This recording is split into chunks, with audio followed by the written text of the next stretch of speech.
and welcome back to part 2 of the Donkey Kong Land playthrough. So again, each part of this will be each world of the game. 4 parts, 4 worlds. Pretty neat like that. So now we're in World 2 of the game. Yay. So this is where all the water levels are in. Oh really? Oh, well, they're all just concentrated in one world. Yeah, all condensed into this one world, right? Get out of the way early.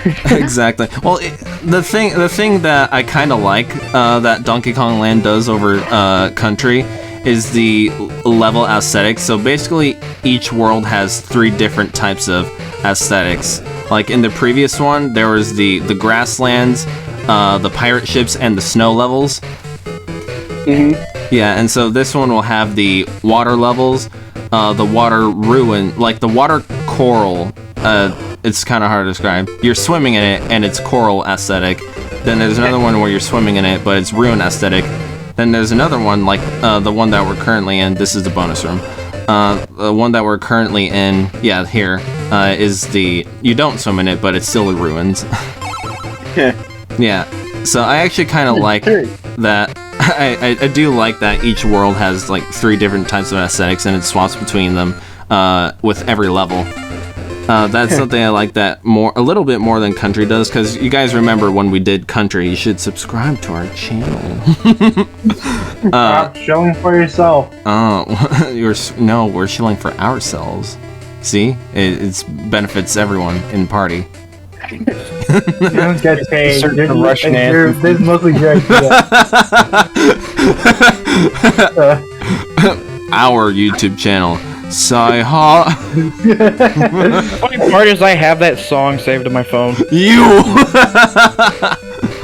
I have it for the sole purpose of just for emergencies. For emergencies. Just for jokes. Cause why not? When somebody, it does make it. Yeah, like someone in the room's describing it was like, it's my Minecraft server. No, it's our Minecraft server. Like Cameron busts down the door and says, our Minecraft server. Sci-host. God. How much of a meme that song has become, though? Like that anthem is like probably was very inspirational for like the comments of their time. Yeah, it's but I was like, but now like imagine like you tell somebody, yeah, this song's gonna get memes like hell, like in their time. And man, he keeps reading and swimming. Last time I read and swim. That better be. I mean, it depends on how many times you meme that fucking thing. Technically, shouldn't that book already be wet since they're underwater? Yeah, I mean, if you want mega water. Remember the other SpongeBob episode? Hey, SpongeBob, if we're underwater, how could there be a... Hey, if we're underwater, how could there be a... I always wonder, how would you get that clear of, like, Goo Lagoon water if you're already underwater? I don't know. Isn't it some theory that Goo Lagoon is technically a tar pit that's underwater? I mean, it does look like I might have heard something like that. Yeah, that's what I would think off the top of my head right now. Yeah, like you do see it, you think more like a, and you're really trying to figure out what the fuck it is. It looks more like a tar pit just on the bottom of the ocean. Yeah. I know about the theory online that, I don't know if this was ever confirmed by Nickelodeon, but that Bikini Bottom's just Bikini Atoll. Which was the island that the US did nuclear testing on. Yeah, I remember this, like, that was the whole premise of the show. This, like, the nuclear radiation from they were all essentially what happened to the sea creatures after the Bikini Atoll nuclear bomb tests. Yeah, I remember hearing something like that. I don't know if Nickelodeon confirmed that or all. I mean, it's an interesting theory. It is. Then they would have to figure out how the hell they got the fish and everything got faculties of reason and started urbanization down there. They can take the Fallout approach. The Fallout approach? Yeah, essentially, radiation causing things to mutate I mean, it's just and becoming more sentient, Sentient. Okay. like more like human-like. Okay. anything. No, What did you just say? is there anything like that in Fallout? I believe there was, yeah.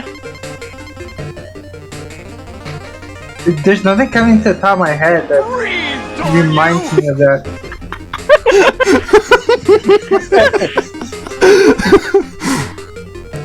If you haven't caught on to it, that plays whenever I die in water.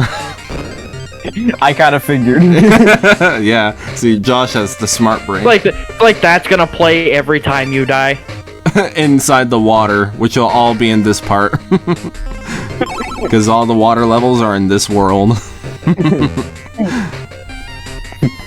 Also, kind of from like the last episode, we were talking a little bit about like how it's kind of a pain in the ass to tell the difference between the characters and the backgrounds and stuff like that. And like this first one, Yeah.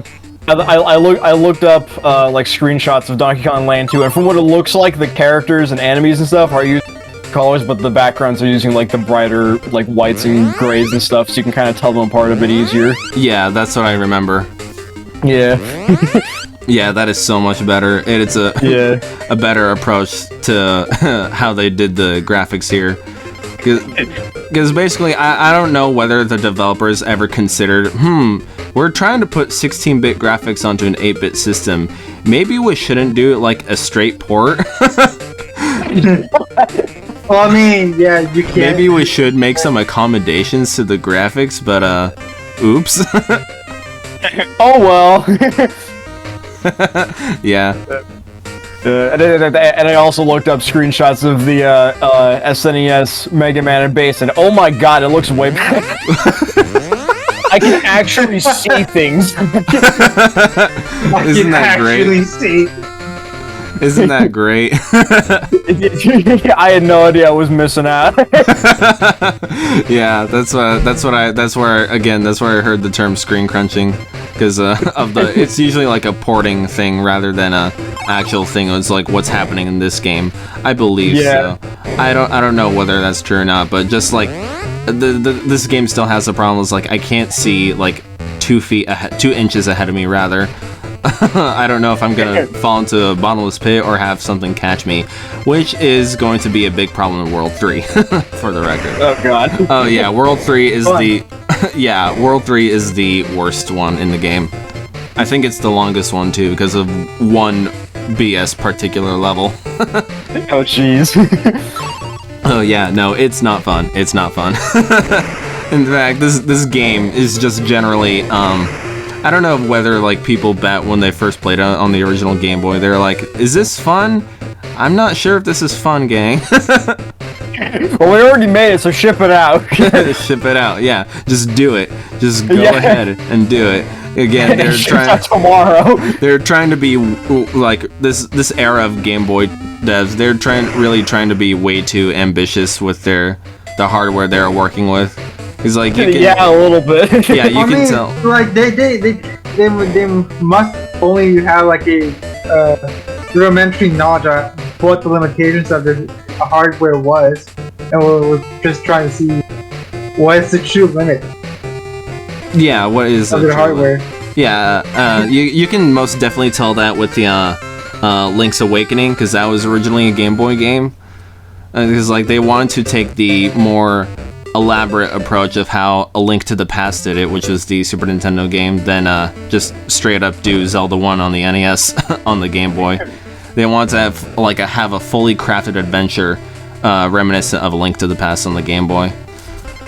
And so that's why like there are fully fledged themed dungeons in that game, as well as like multiple items that you can use the buttons with. But unfortunately, because it is a Game Boy game, you're stuck with the 2 face buttons. So that's why they had to basically the sword and shield were unequipable items. Wait, really? Yeah, so yeah, the Game Boy Zelda games had the sword and the shield unequipable items because there are some parts throughout the game, like overworld dungeon, what have you, where you had to basically combine one item with another item. So take off the top of my head, say you have speed shoes and a cape, right? With speed shoes, you run the world faster, and the cape, you can jump over. How many times do we have to teach you this lesson, old man? I love the young people. and the cape lets you like jump over one square of hole in the floor. So basically, by combining the speed shoes and the cape, you'd be able to like jump over 3 holes that are in the ground. But in order to do that, you'd have to unequip your sword and your shield in order to equip the speed shoes and the cape. Interesting. Yeah. Oh, you like kicking butts, do ya? Well, we'll show you, old man. Man, that dude. That dude. He got the short end of the stick, and he was just happy to take it. How many times do we gotta teach you this lesson, old man? Yeah. But you can see how ambitious they are trying to be with the Game Boy games around this period. Yeah. And that's when Pokemon arrived. Pokemon, I think, got it right. They finally figured out because it was a late Game Boy game, they finally figured out their the limitations with their ambitions, and so they basically just got it right and became a fully fledged franchise 100 years later. I mean, if a system, or it's been out for a while, like it's gonna obviously somebody's eventually gonna figure out, or at least people are gonna figure out like what the limitations are, and they'll figure out how to make actually good games with it. Exactly. Yeah. and then the Game Boy Color came out. For the longest time, I thought the Game Boy Color was like its own separate system, but after digging a little bit more into it, it seemed like the Game Boy Color was just a Game Boy with color. Yeah, it's literally what the name was. I wonder why you would think that. Well, I thought it was its own separate system because of the exclusive games that came out for it. I mean, I kind of did too, honestly. Yeah, because like there are actually 2 Zelda games for it. The original Shantae came out for the Game Boy Color. Yeah. Yeah, so that's why it was like those 3 examples. I don't know about any other ones, but it was basically those 3 examples where I kind of would put together, oh, I think the Game Boy Color is its own system. Let's try plugging these into the black and white Game Boy. Yeah. GameBoy.exe has stopped working. So yeah, there's that. I found that really interesting. Alright, so this level right here, I'm trying to swim away from that squid looking thing that's on the left hand side. Try to suck your toes. Suck! Yeah, it's it does the same thing where remember in Country the croctopuses, they would just chase after you, then hide into the little alcove as soon as you got past it. Yeah. Yeah, it's basically the same in this level, but since everything is so condensed in your little box, you can't really see the alcoves or where/when they hide. Yeah, it makes it really intense. Oh yes, exactly. You never know just why I appear in the corner. I could be going down the path of progression, but it could also be leading into a trap. Oh no. This game should have been designed better. Exactly. Look at that. I believe the next stage is the boss. Oh, no, that's incorrect. You believe? Like, the world map is a bit different in the Game Boy game than the Super Nintendo. It kind of looks different at a first glance, at least. Yeah, just like, well, granted, given whole different worlds and aesthetics, the map design is going to be different in terms of just like where to place the levels on the paper. Yeah, but it has there are these you like start off from the beginning, then it kind of branches off into another set, and then just kind of rejoins at one section. But then that section kind of leads into like a little hole near the bottom of the paper, and then you just come out of the top of the screen. Neat. Yeah, it's kind of weird like that. And sometimes I think this only happened twice in the game. So in World 1 and 2, I don't think 3 or 4 does it. There are these rocks on the pathways that block the means of progression. So there are some levels that have these exclusive bomb barrels at the end of the level. And so after collecting those bomb barrels, you could use the bomb to get it and blow up one of the rocks on the world map. Huh. Yeah. It only happens twice though, so I think that was just something that they looked at and then they didn't look at it again. Oh, this is a very shitty boss. Oh yes, this boss. Yes. I wonder how the means of damaging it are. Yeah. I actually don't know if these bosses have clues. Here's the thing though. You say that, but like every game shows you very, very visually what the weak points of the bosses are. Yeah, true, but at the same time, some are more obvious than others. Yeah. So like some bosses are a little difficult to tell what you're supposed to do, and then others have a bright fucking neon sign on their butt saying to kick you. Yeah, or like Nintendo's favorite boss, the giant eyeball. Yeah. Exactly. A classic giant eyeball. So I was looking at like the what was the DS looking Game Boy? Apparently it's the Game Boy Advance. It's called the Game Boy Advance SP. Yes, I remember that one. Yeah, I had that one as well. There is another Game Boy Advance that doesn't look like that.